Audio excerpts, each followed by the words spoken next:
हिंगोली जिल्ह्यातील बहुचर्चित कावड यात्रेला उद्या प्रारंभ होणार आहे। चिंचाळेश्वर महादेव मंदिरापासून ओम कयातू अमृतधारा महादेव मंदिरापर्यंत ही भव्य कावड यात्रा निघणार असून लाखो शिवभक्त सहभागी होणार आहेत। आमदार संतोष बांगर यांच्या नेतृत्वाखाली निघणाऱ्या या यात्रेकडे संपूर्ण राज्याचं लक्ष लागलंय। मागील वर्षी बांगर यांनी शिवभक्तांना व्यसनमुक्तीचा संदेश दिला होता, त्यामुळे यंदा आमदार बांगर कोणता संदेश देणार याकडे सर्वांचंच लक्ष लागलंय।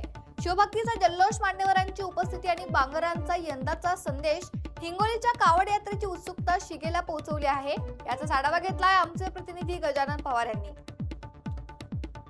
श्रावण सोमवारी जी कावड यात्रा निघत असते, भव्य दिव्य ही कावड यात्रा हिंगोली शहरामधून निघत असते। आपल्या सोबत सध्या आमदार संतोष बांगर आहेत। दादा, मला सांगा, आपल्या कावड यात्रेचं आगळं वेगळं रूप या ठिकाणी बघायला मिळतंय। किती या कावड यात्रेमध्ये यावर्षी भाविक राहणार आहेत, त्या सांगता? या ठिकाणी दरवर्षी तर लाखोच्या संख्येने शिवभक्त शिवसैनिक उपस्थित राहतात।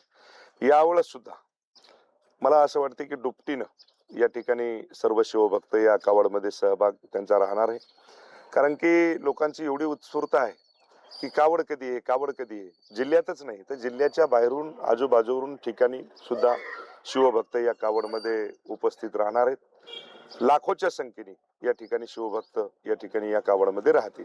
दरवर्षी कावड यात्रेला उपमुख्यमंत्री एकनाथ शिंदे असतात, यावर्षी कोण कोण नेते या ठिकाणी राहणार आहेत? यावर्षी आदरणीय एकनाथभाई शिंदेचे सुपुत्र खासदार डॉक्टर श्रीकांत शिंदे, उद्योगमंत्री आदरणीय उदयजी सामंत साहेब आणि आरोग्यमंत्री प्रकाशजी आंबेडकर साहेब, हे तिघही जण या ठिकाणी या कावडमध्ये राहणार आहेत आणि भोलेचा जय घोष करत या ठिकाणी आम्ही येणार आहोत। मागच्या वर्षी आपण नागरिकांना किंवा भाविकांना आपण आवाहन केलं होतं की आपण जो व्यसनापासून दूर राहावं। यावर्षी काय असेल आपला संदेश?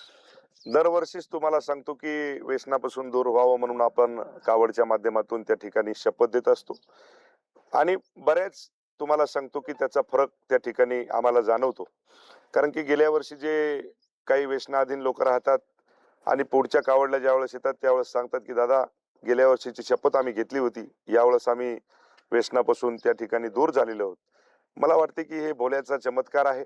यावर्षी सुद्धा 30 शपथ आम्ही त्या ठिकाणी सर्व शिवभक्तांना देणार आहोत। LS मराठी, गजानन पवार, हिंगोली।